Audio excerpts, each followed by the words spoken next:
नमस्कार दोस्तों, स्वागत है आपका बटनेर आईएएस में। हम रीजनिंग का चैप्टर स्टार्ट करने जा रहे हैं, रैंकिंग, जिसको हिंदी में हम कहते हैं श्रेणी क्रम। और रैंकिंग चैप्टर की अगर बात की जाए तो इसके दो पार्ट्स बनते हैं। पहला जो मैंने लिखा है अरेंजमेंट, यानी कि क्रम व्यवस्था पर आधारित प्रश्न, और दूसरे प्रकार के प्रश्न होते हैं जो लिखा हुआ नजर आ रहा है पोजीशन इन अ क्यू, यानी कि पंक्ति पर आधारित प्रश्न। हम पहले करने जा रहे हैं क्रम व्यवस्था पर आधारित प्रश्न, जिनको अरेंजमेंट बेस्ड क्वेश्चन कहा जाता है। अरेंजमेंट बेस्ड क्वेश्चन का मतलब यह होगा कि आपको 5 या 6 व्यक्तियों के अलग अलग नाम दिए गए होंगे।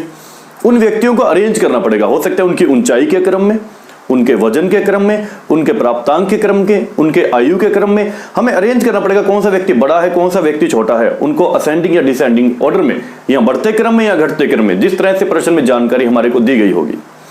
तो ये जो पहला पार्ट हमें नजर आ रहा है, इसमें कोई भी फॉर्मूला यूज नहीं होने वाला। सिर्फ हम स्टेटमेंट्स को पढ़ते जाएंगे और स्टेटमेंट के बेस पे हमें आंसर देना पड़ेगा, अरेंज करना पड़ेगा कौन सा व्यक्ति बड़ा है, कौन सा व्यक्ति छोटा है। देखिए बोर्ड पे राइट साइड हमें एक क्वेश्चन दिखाई दे रहा है। पहले प्रश्न से मैं स्टार्ट करने जा रहा हूं। देखो वो दिखाई दे रहा है कि आयु में राम श्याम से बड़ा है। आयु में राम श्याम से बड़ा है। तो अगर इसने कहा है कि आयु में राम बड़ा है श्याम से, तो पहले राम की पोजीशन में लिखने जा रहा हूं। आयु में राम बड़ा है, राम किससे बड़ा है, श्याम से। तो पहले नाम राम का आया, फिर नाम आया श्याम का, क्योंकि आयु में राम बड़ा है किससे, श्याम से। तो राम और श्याम इस तरह से लिखा जाएगा। फिर इसने कहा कि लक्ष्मण श्याम से बड़ा है। लक्ष्मण एक ऐसा व्यक्ति है जो श्याम से बड़ा है लेकिन राम से छोटा है। देखिए लक्ष्मण के बारे में जानकारी आई है कि वो श्याम से बड़ा है, श्याम से बड़ा तो ऊपर की ओर लिखा जाएगा, और राम से छोटा है तो राम और श्याम के बीच में व्यक्ति आएगा लक्ष्मण। ये लक्ष्मण की पोजीशन हमने डिसाइड की कि लक्ष्मण का किस तरह से हमें पता चला। इसके बाद हमें कहा गया है कि एक व्यक्ति आया हनुमान। हनुमान के बारे में जानकारी है कि हनुमान हरि और श्याम दोनों से छोटा है। हनुमान हरि से भी छोटा है, हनुमान श्याम से भी छोटा है। श्याम से छोटा है तो मैंने हनुमान की पोजीशन यहां पर रख दी। लेकिन एक बात और कही गई है कि हनुमान जो है हरि से भी छोटा है। अगर हनुमान हरि से छोटा है तो हरि की पोजीशन क्या होगी हमें नहीं पता। हनुमान हरि से छोटा जरूर है। हरि को चाहे आप किसी भी पोजीशन पे रखें, हर एक पोजीशन में हरि हनुमान से बड़ा रहेगा या हनुमान हरि से छोटा रहेगा। तो आप हरि की पोजीशन डिसाइड नहीं कर सकते हैं। लास्ट स्टेटमेंट आपको दिया गया है श्याम हरि से बड़ा है। श्याम अगर हरि से बड़ा है और हरि हनुमान से बड़ा है तो हरि को यहां रखना पड़ेगा। तो ये इनकी अरेंजमेंट का डिसेंडिंग ऑर्डर बन चुका है। सबसे बड़ा व्यक्ति है राम, फिर लक्ष्मण, फिर श्याम, फिर हरि और फिर हनुमान। लेकिन मान लीजिए हमें यह स्टेटमेंट ना दी हुई होती कि हरि श्याम से छोटा है। अगर हरि श्याम से छोटा है या श्याम हरि से बड़ा है, ऐसी जानकारी हमारे पास ना होती और हमसे यह पूछ लिया गया होता कि इन व्यक्तियों में से सबसे बड़ा कौन है, फिर आप आंसर नहीं दे सकते। अगर आप राम कहते तो गलत हो जाता, क्योंकि हरि की पोजीशन हम क्लियर ही नहीं कर पाएंगे।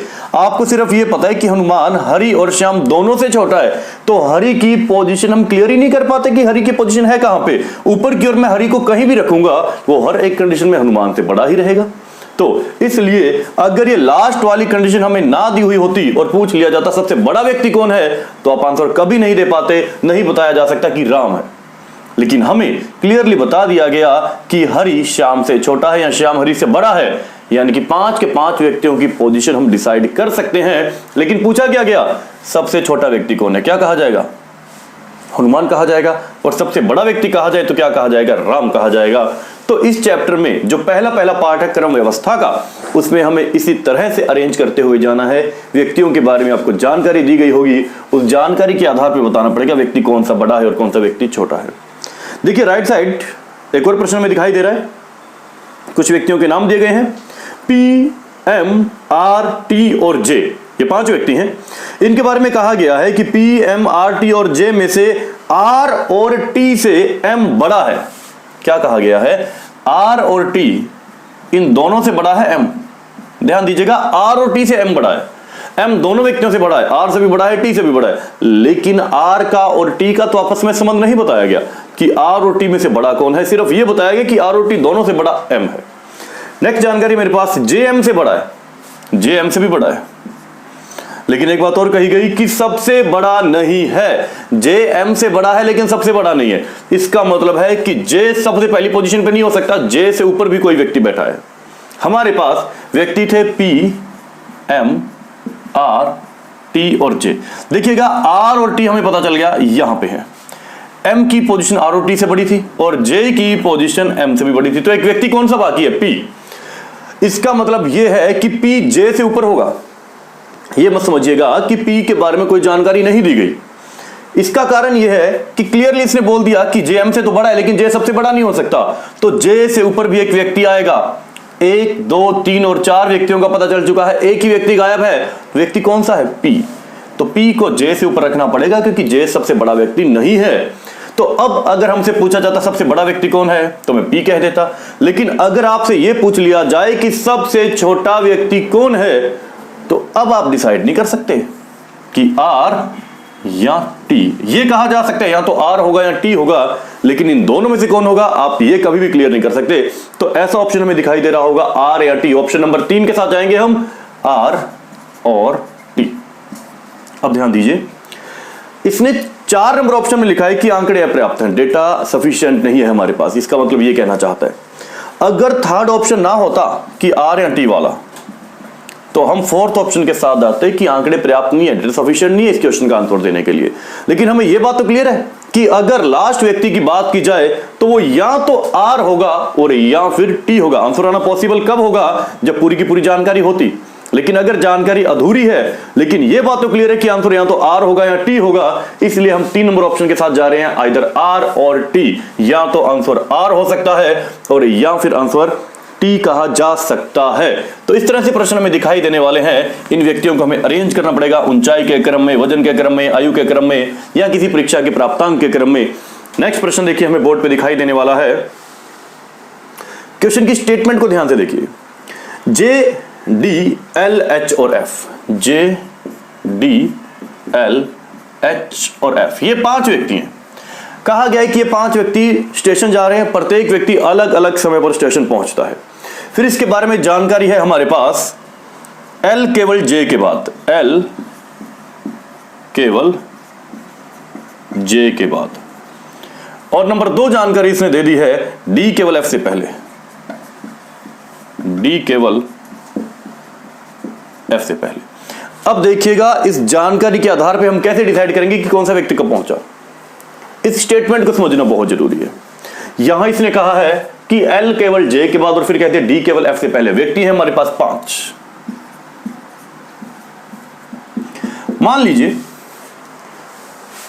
हम किसी पार्टी में जा रहे हैं और वहां पार्टी में पहुंच के मैंने एक प्रकार का स्टेटमेंट दिया कि मैं केवल राम से पहले पहुंचा हूं, मैं केवल राम से पहले पहुंचा हूं, मतलब कि मेरे बाद सिर्फ और सिर्फ राम ही आया। मैं पहुंचने वाला लास्ट से सेकंड व्यक्ति हूं क्योंकि मैं केवल राम से पहले पहुंचा हूं, बाकी सबके तो बाद पहुंचा हूं। मैं पहुंचने वाला सेकंड लास्ट व्यक्ति हुआ। लेकिन अगर मैं ये कह देता हूं कि मैं केवल राम के बाद पहुंचा, मैं केवल राम के बाद पहुंचा हूं, मतलब कि मेरे से पहले सिर्फ और सिर्फ राम पहुंचा है, मैं वहां उस पार्टी में पहुंचने वाला दूसरा व्यक्ति हूं। तो यहां इसी बात को समझना जरूरी है।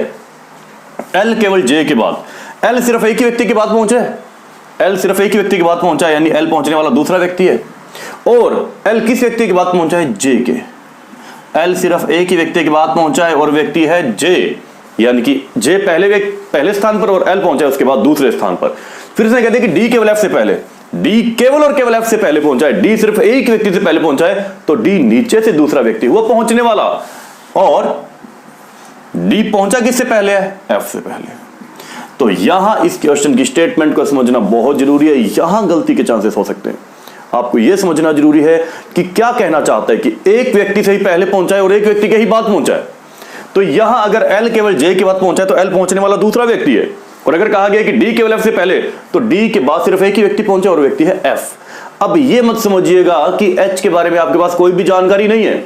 हमारे पास व्यक्ति थे 5, 4 व्यक्तियों की पोजीशन हम डिसाइड कर चुके हैं। तो जो एक पोजीशन खाली है वो किसके लिए होगी, एच के लिए। आपसे यही प्रश्न पूछा गया कि पहुंचने वाला तीसरा व्यक्ति कौन है, तो आप क्या कहेंगे, पहुंचने वाला तीसरा व्यक्ति कौन है, एच। ये मत समझिएगा एच के बारे में कोई जानकारी नहीं है और कहीं आप यह अंतर लगा दें कि निर्धारित नहीं किया जा सकता। इस प्रश्न में मैं आसानी से निर्धारित कर सकता हूं पहुंचने वाला व्यक्ति कौन है। पहली स्टेटमेंट से इन 2 व्यक्तियों की पोजीशन क्लियर हुई, नेक्स्ट स्टेटमेंट से लास्ट 2 व्यक्तियों की पोजीशन क्लियर हुई, और जो थर्ड पोजीशन खाली थी वहां पे मैंने रखा एच को कि तीसरे नंबर पे पहुंचने वाला व्यक्ति कौन है, एच होगा। तो इस प्रकार की स्टेटमेंट आपको थोड़ा कंफ्यूज कर सकती है, इससे थोड़ा सा बच के रहिएगा। नेक्स्ट प्रश्न देखिए, एक थोड़ी बड़ी स्टेटमेंट आपको नजर आ रही है। इस क्वेश्चन के साथ ही 4 से 5 क्वेश्चंस के सॉल्यूशन देंगे हम, किस तरह से प्रश्न पूछे जाएंगे उनकी भी बात करेंगे। हमें कहा गया है कि P, Q, R, S और T 6 छात्र हैं। P, Q, R, S, T और V 6 छात्र हैं जो एक कक्षा में पढ़ रहे हैं। उनमें से हर एक की लंबाई और वजन अलग अलग है। जो व्यक्ति सबसे लंबा है वो सबसे भारी नहीं है। एक बात तो क्लियर है कि हमें 2 बातें दी गई है कि उन व्यक्तियों की लंबाई और वजन अलग अलग है, यानी कि हमें इन व्यक्तियों को अरेंज करना पड़ेगा according to height and according to their weight. उनकी ऊंचाई और उनके वजन के क्रम में हमें इनको अरेंज करना पड़ेगा। व्यक्ति हैं हमारे पास 6। अब मैं ये देखता हूं कि इनके अरेंजमेंट का क्रम बनेगा क्या। 6 व्यक्तियों को हाइट और 6 ही व्यक्तियों को इनकी वेट के अकॉर्डिंग अरेंज करता हूं मैं। इसने कहा है कि टी केवल पी से लंबा है। टी केवल पी से लंबा है। देखिए लंबे की कंडीशन यानी कि हाइट की कंडीशन की बात हो रही है, तो आप सिर्फ और सिर्फ एक बार हाइट की कंडीशन को रीड कीजिएगा, सिर्फ हाइट की कंडीशन। टी केवल पी से लंबा है। टी एक ही व्यक्ति से लंबा है क्योंकि केवल वाली कंडीशन है। टी केवल पी से लंबा, तो टी सिर्फ एक ही व्यक्ति से लंबा है और वो व्यक्ति है पी। अब इसने कह दिया वह सबसे भारी नहीं है। कौन? टी सबसे भारी नहीं है। भारी की कंडीशन उस तरफ जाएगी, उसको बाद में सॉल्व करेंगे हम। फिर इसने कह दिया कि टी केवल पी से लंबा लेकिन आर से हल्का है। आर से हल्का है, अगर हल्का है मतलब कि वेट की कंडीशन है। वेट की कंडीशन को एक साथ रीड करते हुए हम राइट साइड सॉल्व करने वाले हैं। नेक्स्ट इसने कह दिया कि क्यू एस और पी से लंबा है। क्यू किस किस से लंबा है? एस से भी लंबा है और पी से भी लंबा है। अगर मैं यहां देखूं तो पी सबसे लास्ट में लिखा हुआ नजर आ रहा है, तो सिंपल सी बात है, हमें यह कहा गया था क्यू एस और पी से लंबा है। अगर पी सबसे लास्ट में है व्यक्ति तो ठीक है, हम अब इतना सा क्वेश्चन रीड करके चलते हैं कि क्यू एस से लंबा है क्योंकि पी तो लास्ट में है। क्यू किससे लंबा है? एस से लंबा है। और आगे कह दिया गया केवल टी और वी से भारी है। भारी वाली कंडीशन बाद में सॉल्व की जाएगी। पी केवल एस से हल्का है, इसको भी हम बाद में सॉल्व करेंगे। टी वी से भारी है, ये भी वेट की कंडीशन है, इसको भी बाद में सॉल्व करेंगे। एस वी से लंबा है। एस वी से लंबा है। एस लंबा है किससे? वी से। यानी कि ये 3 व्यक्ति हमें लगातार चाहिए, क्यू एस और वी। क्यू लंबा था एस से और एस लंबा है वी से, तो क्यू एस और वी ये 3 व्यक्ति हमें लगातार रखने पड़ेंगे। इनकी पोजीशन कुछ इस तरह से डिसाइड करनी पड़ेगी। लेकिन एक प्रॉब्लम यह है कि क्यू एस वी यहां पे भी रखे जा सकते हैं, क्यू एस वी यहां पे भी रखे जा सकते हैं। तो अगर हमारे पास लास्ट स्टेटमेंट ना होती तो बहुत बड़ी प्रॉब्लम थी। हम बता ही नहीं सकते कि इन तीनों व्यक्तियों की पोजीशन कौन सी है, फर्स्ट सेकंड थर्ड या सेकंड थर्ड और फोर्थ। तो इसका सॉल्यूशन इसने दे दिया हमारे को लास्ट लाइन में। इसने कह दिया कि क्यू सबसे लंबा नहीं है। अगर क्यू सबसे लंबा नहीं है तो मैं क्यू को यहां नहीं रख सकता। अब कहानी क्लियर है। 3 ही पोजीशंस बाकी हैं और 3 ही व्यक्ति लगातार आने वाले हैं। क्यू यहां पर रखा जाएगा, एस यहां पर और वी यहां पर। टी केवल पी से लंबा था, क्यू एस से लंबा था और एस वी से लंबा था और क्यू सबसे लंबा था ही नहीं। तो 6 व्यक्तियों में से एक ही व्यक्ति गायब है, आर। यानी कि यहां ये पोजीशन जो खाली है किसके लिए है? आर के लिए। तो सबसे लंबा व्यक्ति अगर पूछा जाए तो क्या कहा जाएगा? आर। सबसे लंबा व्यक्ति होगा आर। आर के बारे में जानकारी नहीं है, लेकिन जब इनको अरेंज किया 6 व्यक्तियों में से 5 पोजीशन फिल हो चुकी हैं। एक पोजीशन जो खाली है वो किसके लिए बची है? आर के लिए। तो इस तरह से मैं इनको इनकी हाइट के अकॉर्डिंग अरेंज कर सकता हूं। बिल्कुल सेम अगर वेट की कंडीशन को रीड करें तो वेट की कंडीशन को भी आसानी से हल किया जा सकता है। आइए पढ़ते हैं कि वेट की कंडीशन के बारे में हमें क्या क्या कहा हुआ नजर आ रहा है। नंबर 1, टी केवल पी से लंबा है लेकिन आर से हल्का है। कौन? टी। टी आर से हल्का है, ये एक स्टेटमेंट मिली हमें अगर बात करें वेट की। फिर इसने कह दिया कि क्यू एस और पी से लंबा है और केवल टी और वी से भारी है। क्यू केवल 2 ही व्यक्तियों से भारी है, टी और वी से। मैं वेट की कंडीशन को इसमें से अलग करके लिखने जा रहा हूं। फिर इसने कह दिया P केवल S से हल्का है। P केवल S से हल्का है, यह भी हमें कहा गया है। T V से भारी है। T V से भारी है। अब ध्यान दीजिएगा, अगर इन क्वेश्चंस को सॉल्व करें तो क्या होने जा रहा है। इस पोजीशंस को कैसे रखूंगा मैं? T R से हल्का है। Q केवल T और V से भारी है। Q सिर्फ 2 ही व्यक्तियों से भारी है, T से और V से। तो सिंपल सी बात है, Q के बाद 2 व्यक्ति बिठाने पड़ेंगे, एक तो T होगा और एक V होगा।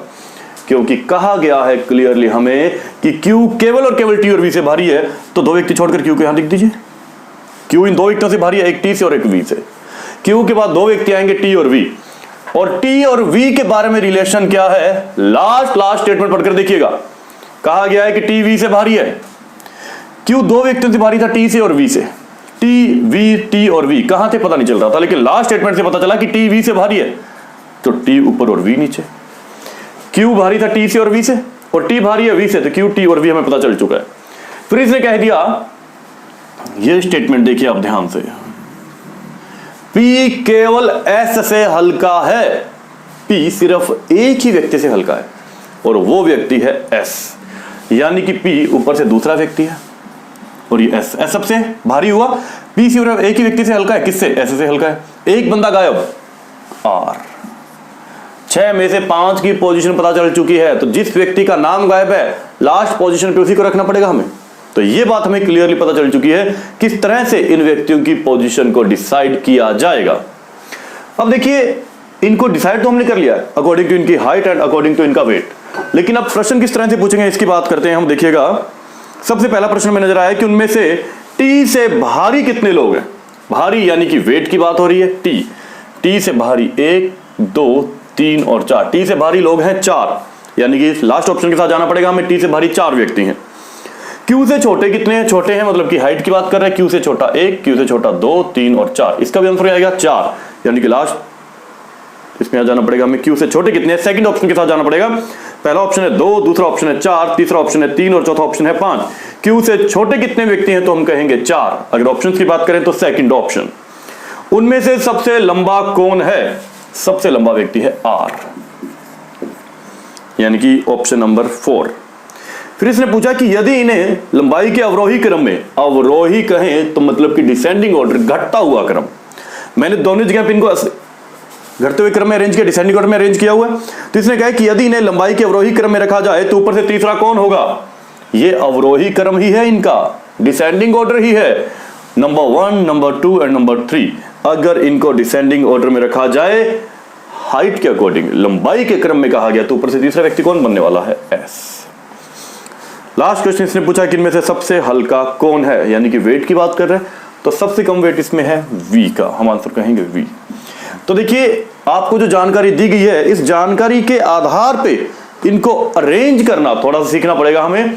अगर हमने इसको अच्छे से अरेंज कर ले तो इन प्रश्नों के आंसर देने बहुत आसान हैं, और जैसे ही आप इसको अच्छे से अरेंज करेंगे हमें क्लियरली पता चलेगा कि इन व्यक्तियों का बिल्कुल सही कंडीशन क्या होगी।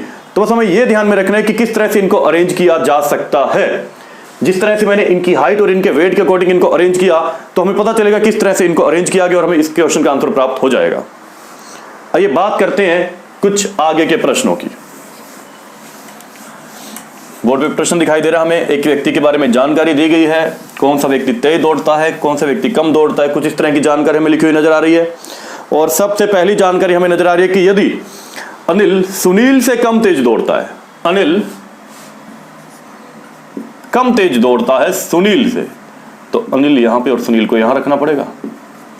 यदि अनिल सुनील से कम तेज दौड़ता है और सुनील सूरज के जितना ही तेज किंतु उससे अधिक तेज नहीं दौड़ता, इसका सिंपल सा मतलब है कि सूरज और अनिल एक स्पीड पे दौड़ रहे हैं। और यदि सुनील सूरज के जितना ही तेज, यानी कि उसके जितना तेज तो दौड़ सकता है लेकिन उससे अधिक तेज नहीं दौड़ रहा, तो सुनील और सूरज एक ही स्पीड पर दौड़ने वाले दो व्यक्ति हैं। तो इसने पूछा है कि सूरज दौड़ता है, तो सूरज के बारे में आप क्या जानकारी इस प्रश्न के आधार पर दे सकते हैं, ये हमसे पूछा हुआ नजर आ रहा है। तो नंबर 1 इसने कहा है, क्या सूरज अनिल जितना तेज दौड़ता है, क्या सूरज अनिल के जितना तेज दौड़ता है, नहीं, पहला ऑप्शन कैंसिल। नंबर 2, सुनील से अधिक तेज, क्या सूरज सुनील से अधिक तेज दौड़ता है, ऐसा भी पॉसिबल नहीं है क्योंकि सुनील और सूरज तो एक सी स्पीड पे दौड़ रहे हैं। नंबर 3, अनिल से अधिक तेज, क्या सूरज अनिल से अधिक तेज दौड़ता है, बिल्कुल दौड़ता है, इस ऑप्शन के साथ जाना पड़ेगा हमें को। 4 ऑप्शन है, अनिल से कम तेज, क्या सूरज अनिल से कम तेज दौड़ता है, नहीं। तो प्रश्न इस तरह से भी पूछा जा सकता है, अरेंजमेंट की जगह इसने ये पूछ लिया कि सूरज के बारे में कौन सी जानकारी सही है, करने का तरीका वही रहेगा जिस तरह से आप इसको अरेंज करेंगे। अरेंजमेंट के बेस पर आपसे पूछा जा सकता है कि सूरज का इनके साथ रिलेशन क्या बन रहा है, तो हम कह सकते हैं सूरज के बारे में जानकारी कौन सी रही है कि सूरज अनिल से अधिक तेज दौड़ता है। आइए नेक्स्ट प्रश्न की बात करते हैं, और हमें दिखाई दे रहा है बोर्ड पे कि शशि सुनीता से 2 वर्ष बड़ी है। देखिए इसमें एक बात का ध्यान रखिएगा, यहां हमें किसकी आयु नहीं बताई गई है, आयु किसी भी नहीं बताई, और डायरेक्ट प्रश्न स्टार्ट कर देगा कि शशि सुनीता से 2 वर्ष बड़ी है। तो इन प्रश्नों को आसान बनाने के लिए आप इसमें किसी भी एक व्यक्ति की आयु को मान लीजिए। कहा गया कि शशि सुनीता से बड़ी है, कितने वर्ष? 10 वर्ष। आप मान लीजिए सुनीता की आयु है 10। अब शशि बड़ी है सुनीता से, कितनी? 2। तो यहां इसकी आयु कितनी लिख सकता हूं मैं? इसकी आयु दी गई नहीं है, इसकी आयु मैंने एज्यूम की है कि सुनीता मान लीजिए 10 है, कुछ भी मान सकते हैं, 10, 20, 50, 60, 70, कुछ भी, मैंने 10 लिख लिया। और शशि सुनीता से 2 वर्ष बड़ी है, तो शशि की आयु 12 हो गई। अब इसने कह दिया कि सुनीता बिंदु से 3 वर्ष बड़ी है। अगर सुनीता बिंदु से 3 वर्ष बड़ी है तो बिंदु सुनीता से 3 वर्ष छोटी होगी। सुनीता बिंदु से बड़ी है तो बिंदु सुनीता से छोटी कही जा सकती है। नेक्स्ट है शेखर बिंदु से 1 वर्ष बड़ा है। शेखर बड़ा है बिंदु से कितने वर्ष? 1 वर्ष। तो बिंदु से शेखर पे जाएंगे तो 1 जोड़ना पड़ेगा, तो शेखर को मैं यहां लिख देता हूं, इसमें 1 जोड़ दीजिए, 8 वर्ष। तो ये बात क्लियर हुई हमें।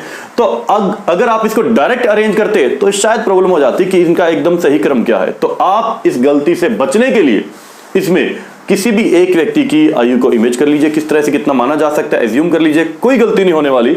तो इसमें पूछा गया कि सबसे छोटा व्यक्ति कौन है? सबसे छोटा व्यक्ति कहलाएगा बिंदु।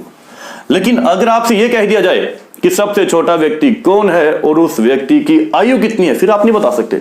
आप सिर्फ यह बता सकते हैं कि सबसे छोटा व्यक्ति कौन है, आप ये नहीं बता सकते कि उसकी आयु कितनी है। क्योंकि यहां अगर मैंने 10 आयु माना तो ये 7 हुआ, अगर 20 मानता तो ये 17 हो जाता, अगर 30 मानता तो ये 27 हो जाता, अगर 40 मानता तो ये 37 हो जाता, 50 मानता तो 47 हो जाता। इनमें आयु में 3 वर्ष का अंतर है, लेकिन आप क्लियरली तो नहीं बता सकते कि किस व्यक्ति की आयु कितनी होगी। तो इस तरह से अगर आपको कोई प्रश्न आपको दिया जाता है कि 2 वर्ष बड़ा है या दुगुना है या तिगुना है, आप किसी भी एक व्यक्ति की आयु को मान के सॉल्व कीजिएगा, प्रश्न में कोई गलती नहीं हो सकती। आइए एक प्रश्न और करते हैं इसी प्रकार का। ए, बी, सी तथा डी बहनें हैं। 4 व्यक्तियों के नाम है, ए, बी, सी और डी बहनें हैं। बी ए की अपेक्षा बड़ी है, कितने वर्ष? 5 वर्ष कहा गया। बी बड़ी है ए की अपेक्षा, बड़ी है बी ए की अपेक्षा कितने? 5 वर्ष। तो मान लो ए की आयु अगर 10 वर्ष है तो बी की आयु 5 वर्ष बड़ी होने के कारण 15 कही जा सकती है। और सी डी से 8 वर्ष बड़ी है, इसको एक बार छोड़ना पड़ेगा, इस लाइन को इसलिए स्किप करना पड़ेगा क्योंकि जो पहले की लाइन आई उसमें सिर्फ बी और ए के बारे में जानकारी है, सी तथा डी के बारे में हमारे पास कोई भी जानकारी नहीं दी गई है। तो इसको स्किप करते हुए मैं आगे बढ़ता हूं। डी बी से 6 वर्ष छोटी है, इससे 6 वर्ष छोटी यानी कि 9 है किसकी आयु? डी की। अब डी का पता चल गया कि डी की आयु कितनी है? 9 वर्ष। अगर डी का पता चला तो मैं सी पे पहुंच सकता हूं, क्योंकि सी और डी का आपस में रिलेशन बताया गया था कि सी डी से 8 वर्ष बड़ी है। इससे 8 वर्ष बड़ा होना मतलब कि 9 + 8 17। सी की आयु कितनी? 17। अगर सी की आयु 17 है तो बी से भी बड़ी हुई। तो इस तरह से जब हम किसी व्यक्ति की एज को एज्यूम करेंगे, हम किसी भी प्रश्न का आंसर आसानी से फाइंड कर सकते हैं। इसमें पूछा गया है सबसे छोटा कौन है? सबसे छोटा है डी। सिर्फ इतनी जानकारी बता सकते हैं कि सबसे छोटा कौन है, यह नहीं बता सकते कि सबसे छोटे व्यक्ति की आयु कितनी है। ये तो बात हुई कि अगर हमें कहा गया 5 वर्ष बड़ा है, 10 वर्ष बड़ा है, 20 वर्ष बड़ा है। लेकिन अगर दुगने तिगुने की बात कर ले तब क्या होगा? अब हम इसकी बात करने जा रहे हैं।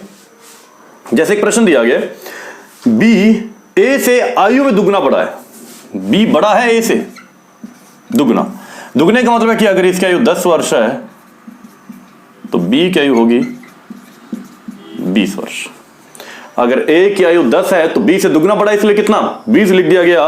लेकिन इसने एक बात और कही है, बी ए से तो दुगना बड़ा है लेकिन लेकिन एफ से दुगना छोटा है। अगर एफ से दुगना छोटा है तो मैं इस प्रश्न को यही भी कह सकता हूं कि बी ए से दुगना है और एफ बी से दुगना है। बात तो वही है। अगर बी की बात करी जाए तो ये ए से दुगना हुआ बड़ा और एफ से दुगना छोटा हुआ। एफ 40 का है तो बी 20 का होगा। नेक्स्ट इसने कह दिया कि सी की आयु ए से आधी। सी की आयु अगर ए से आधी है तो ए को अगर 10 माना है तो इसका आधा मतलब कि 5 हो जाएगा। और इसी डी की आयु इसी सी की जो आयु है इससे दुगनी है, तो किस संख्या का दुगना 5 बनने वाला है? 2.5। तो ये इनका अरेंजमेंट कहा जा सकता है। बी की आयु ए से दुगनी हुई और इसी बी की आयु एफ से आधी हुई।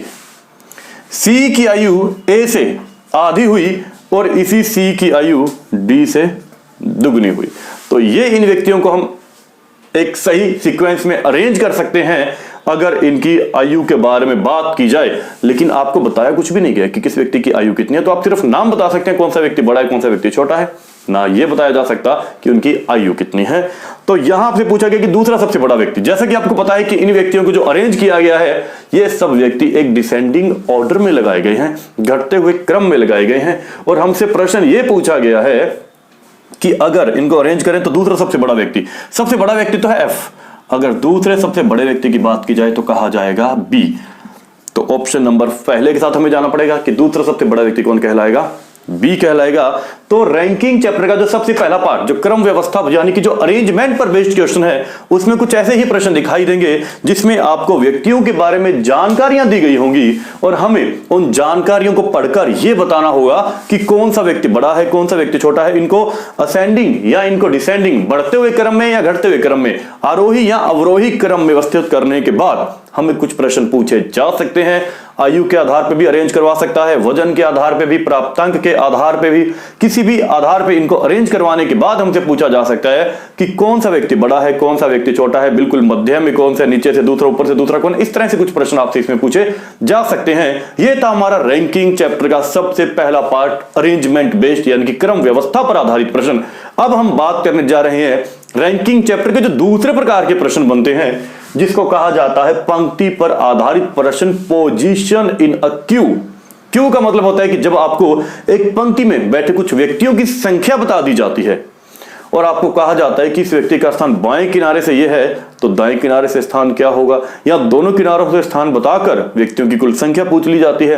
तो ये कुछ प्रश्न हमारे पास आने वाले हैं जो कहलाता है पोजीशन इन अ क्यू, पंक्ति पर आधारित प्रश्न। और ये कंसेप्ट समझने के लिए हमें पहले कुछ बेसिक बातें पता होनी जरूरी हैं, पहले हम उनके बारे में बात करेंगे, ध्यान दीजिएगा।